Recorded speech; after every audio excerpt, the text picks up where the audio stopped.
How to resize an image.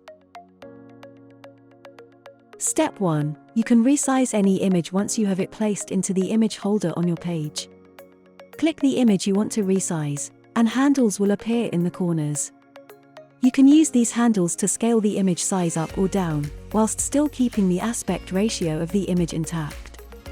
Select the image and drag the handles to resize your image directly on the page.